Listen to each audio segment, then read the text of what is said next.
नमस्कार, मैं अभिषेक उपाध्याय। आप देख रहे हैं टॉप सीक्रेट। बीजेपी को जिसका डर सता रहा था वो बात अब घट चुकी है। बीजेपी के अंदर अंदर ये बात चल रही थी कि यूजीसी विकराल हो सकता है और अब ये बात बीजेपी को समझ में आ गई है कि ये विकराल हो चुका है।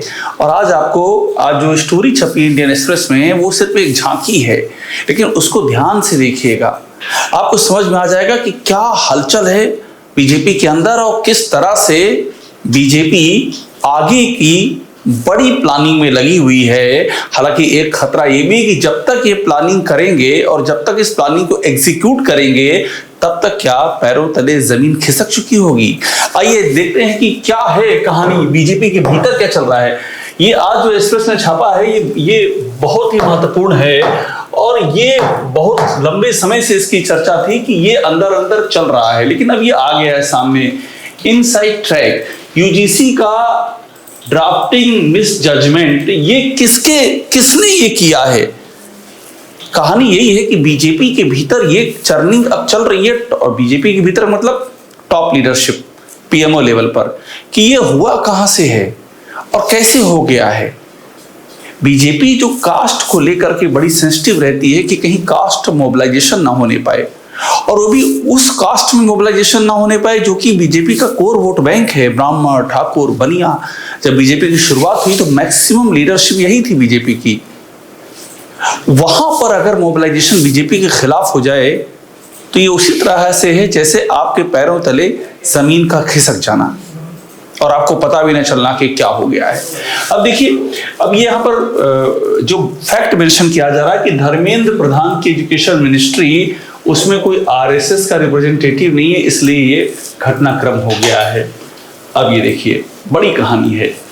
धर्मेंद्र प्रधान को लेकर के ये चर्निंग चल रही है बीजेपी के भीतर। इसमें कोई ऐसी बात नहीं है कि कोई हैरानी वाली बात हो, ये आइडिया है लोगों को, लेकिन ये इस लेवल पे चल रही है कि ये डिसाइड करना कि धर्मेंद्र प्रधान की मिनिस्ट्री में भी एक स्क्रीनिंग करने के लिए एक रिप्रेजेंटेटिव आरएसएस का होना चाहिए। इस लेवल पर चलना ये बताता है कि मामला कितना सेंसिटिव है। और मैं आपको एक अंदर की जानकारी और दे दूं कि इस बात की भी संभावना है, मैं संभावना कहूंगा, क्योंकि इस बीजेपी में जो मोदी और शाह की बीजेपी है, आप ये नहीं कह सकते हैं कि ये ऐसा ही करेंगे। अलग लेवल की स्टाइल ऑफ फंक्शनिंग है और कई बार इस स्टाइल ऑफ फंक्शनिंग का इनको बड़ा नुकसान भी उठाना पड़ता है। कई बार सफलताएं भी मिलती हैं, किसी को पता नहीं चलता और अंदर खाने में ऐसी प्लानिंग हो जाती है कि जब तक जानकारी मिलती है लोग भौचक रह जाते हैं और मिशन पूरा हो चुका होता है। कई बार ऐसा हो चुका है, 370 हटने से लेकर के और किसान आंदोलन पर जिस तरह से शुरू में कई गलतियां करते करते करते अचानक एक दिन फैसला ले लिया कि नहीं अब हम इसे वापस ले रहे हैं।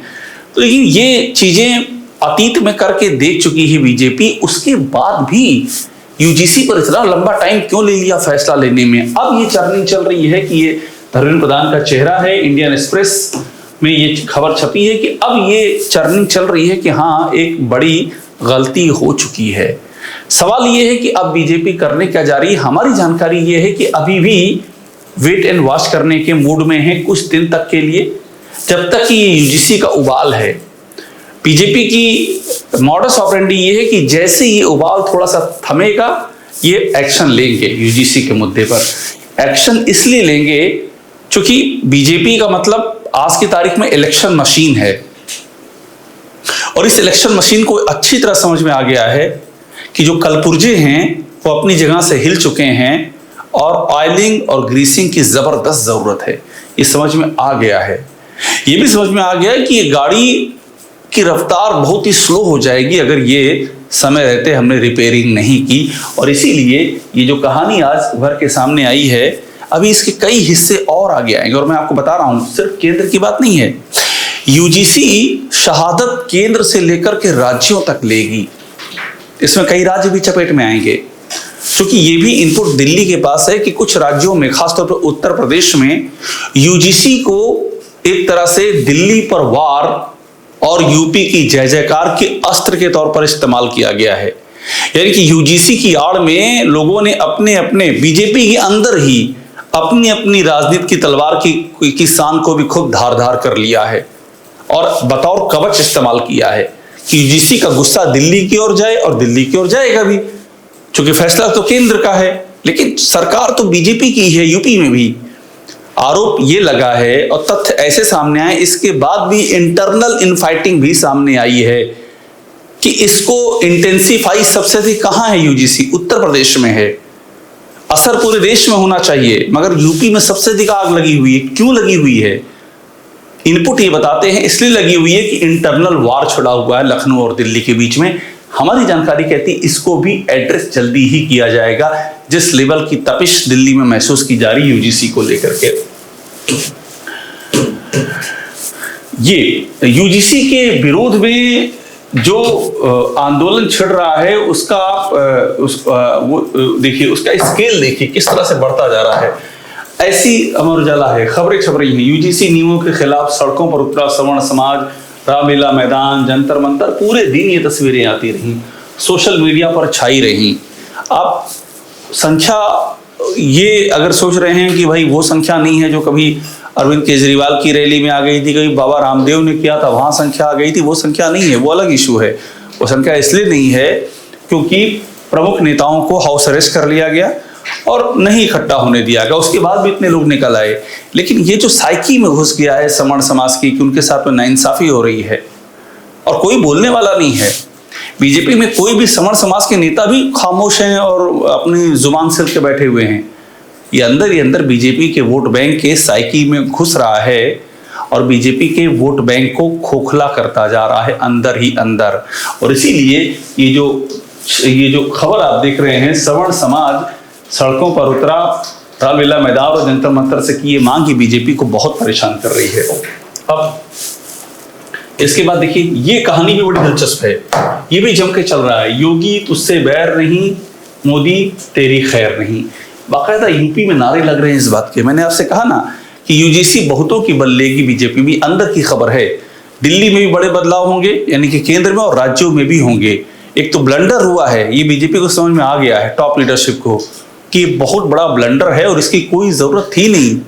कोई ऐसा आंदोलन नहीं था इसके लिए कि आप यूजीसी के इन नियमों को लागू कर दें। कोई ऐसी डिमांड नहीं थी, विजुअल वर्चुअल सब ठीक चल रहा था। मुद्दे बहुत सारे थे एड्रेस करने को। असम, बंगाल, तमिलनाडु, ये सारे चुनाव सामने थे, केरल, और उसके बाद यूपी का चुनाव सबसे इंपॉर्टेंट, और बीच में यूजीसी का बखेड़ा शुरू हो गया। तो ये बहुत ही ज्यादा बीजेपी को तकलीफ दे रहा है, इसलिए सर्जरी भी बड़ी होगी, ये भी तय है। अब इसके बाद अहम बात क्या है, ऐसे ऐसे प्रतिनिधिमंडल बन गए, ब्राह्मण महासभा ये दिल्ली रवाना हो रही है। हापुड़ देखिए, मैंने कहा ना सबसे अधिक यूपी में चल रहा है ये ब्राह्मण महासभा दिल्ली रवाना, और ये इस तरह से जो सवर्णों के गुट हैं वो एक एक करके लखनऊ से निकल रहे हैं, अलग अलग हिस्सों से निकल रहे हैं, यूपी के दिल्ली आ रहे हैं। लेकिन कुछ जगहों पर देखिए राजस्थान से भी हो रहा है, इसलिए हो रहा है क्योंकि यहाँ पर करणी सेना है। अब करणी सेना भी यूपी में बहुत सक्रिय रही है। एंगल कहीं ना कहीं आके यूपी से जुड़ेगा आपको। यूपी में करणी सेना ने जम के बवाल काटा, अलग अलग मुद्दों पर काटा है, और आरोप लगा कि इनके ऊपर से आशीर्वाद है। यानी कि करणी सेना का कोई भी आंदोलन प्रदर्शन होता है उसको परमिशन दे दी जाती है, हथियार लहराते हैं पुलिस की मौजूदगी में। आगरा में यह हुआ है। सवाल उठा क्यों? क्योंकि करणी छत्री सेना पर आरोप लगा कि प्रशासन मेहरबान है। क्यों मेहरबान है? तो सवाल का जवाब यह भी सामने आता है कि योगी आदित्यनाथ का आशीर्वाद है। योगी आदित्यनाथ का आशीर्वाद क्यों है? तो उसका जवाब भी सामने आता है कि योगी आदित्यनाथ की राजनीति ही जाति विशेष की राजनीति है, तो आशीर्वाद होना स्वाभाविक है। ये सारे सवाल पब्लिक डोमेन में हैं। इन सारे सवालों पर चर्चा भी पब्लिक डोमेन में है। ऐसे में करणी सेना भी बीजेपी के लिए एक बहुत बड़ी परेशानी का सबब बनी हुई है। अब देखिए 9 मार्च को एक और धरना, मतलब 8 मार्च को जो हुआ वो हुआ, 9 मार्च को हिंदुस्तान की खबर है, 9 मार्च को भी धरना, यानी कि कंटिन्यूएशन में। ये कहाँ है? बागपत, बड़ौद, छपरौली। मैंने आपसे कहा ना सबसे अधिक उत्तर प्रदेश में चल रहा है, और यूपी से जो मिसाइलें छूट रही हैं उनकी रेंज और उनका निशाना दिल्ली की ओर है, इसलिए भी ये बहुत इंपॉर्टेंट है। तो आप ये तय मान लीजिए कि यूजीसी बीजेपी में एक बड़े बदलाव की भूमिका तैयार कर रही है। ये बदलाव इतना बड़ा होगा जिसका क्रेडिट यूजीसी को जाएगा, कि जो कोई नहीं कर सका वो यूजीसी ने करा दिया। और बीजेपी को ये भी समझ में आ गया है कि सवर्ण समाज को जो उसका कोर वोट बैंक रहा है उसको टेकन फॉर ग्रांटेड लेने की राजनीति अब नहीं चल पाएगी। और इसीलिए मैं आपसे कह रहा हूं यूजीसी एक बहुत बड़े बदलाव का बीजेपी के भीतर सबब बनने जा रही है, दिल्ली से लेकर के राज्यों तक। टॉप सीक्रेट देखते रहिए, लाइक कीजिए, इसे सब्सक्राइब आप जरूर कर लीजिएगा।